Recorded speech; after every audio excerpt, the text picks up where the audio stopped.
My lover.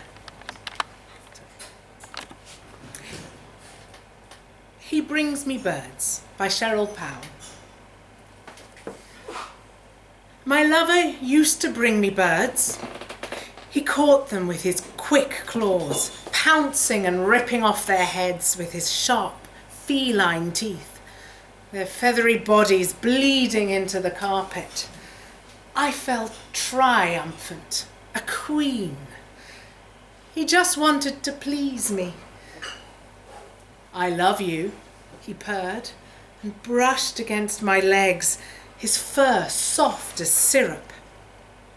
I looked at him then, lustfully, at his whiskers and claws, at the gliding machinery of his hips and spine, his innate desire to kill. I desired him as animal and man, both at once. He hunted at night. I imagined him stalking prey down by the canal at the back of the flats. I'd often hear the great caterwauling of casual sex, and I'd be jealous, transfixed. Later, though, when he came to bed, a flesh and blood man again, I'd smell cold air and earth on him, see soil and slaughter under his fingernails. Then I would shiver with pleasure at the otherness of him. In those days, he would clean himself diligently, slowly, and when he was done, he would clean me too, taking his time, his rough tongue scouring every inch of my skin, licking my hair. He was such an attentive lover, and I'll never forget that. Tom was unemployed, but I didn't care. It was enough that he was there when I came home, making dinner, or unfurled on the sofa, watching TV, bathed in a lemon patch of sunlight. He was exquisite. Sometimes, in the middle of the night, when Tom was restless, we would race each other to the roof terrace, taking the stairs 2 at a time, excited and breathless. The sky was always splintered with stars, the city an exotic shipwreck. And Tom would ambush pigeons nesting on the ledge, dozens of them, knowing I revelled in the carnage of blood and feathers and entrails. It was so romantic back then. I won't always be here, you know, Tom, I said to him one day. I've only one life, and you have so many. He put his arms around me then, and I felt the scalpel keenness of his claws on my back. You're wrong, he said. I had 8 lives before I ever met you. I was panic-stricken to learn that. The thought that I might lose him. Gradually, however, things changed between us. Over the years, Tom put on weight, became too lazy to hunt or keep the 2 of us clean, and was always sleepy. He was aging. He no longer had the same control over his transformations, and the birds he brought me were dead and scavenged. His eyesight was failing. He got spiteful and paranoid, accused me of creeping up behind him, spat and hissed over nothing. Forgive me, he would say afterwards, and I could see his pain. Forgive me. I stopped sleeping with him.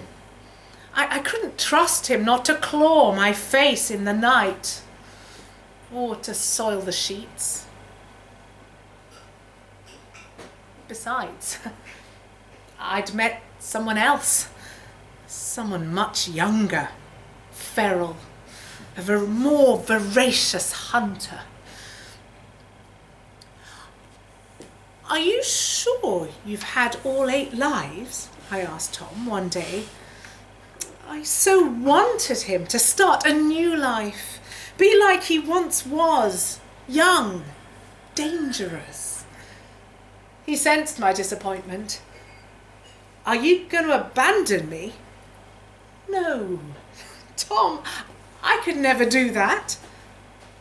It was the truth, for I knew he would suffer on the streets, no matter how many cat ladies put food out for him. I would never let that happen.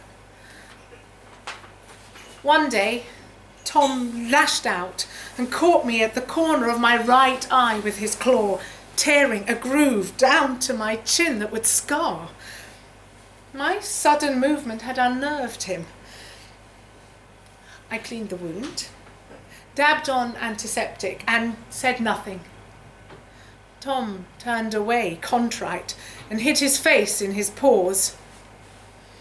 We both knew it was over. "Do you know, Tom, we haven't seen the stars for so long," I said. I wanted to resolve things between us, move on.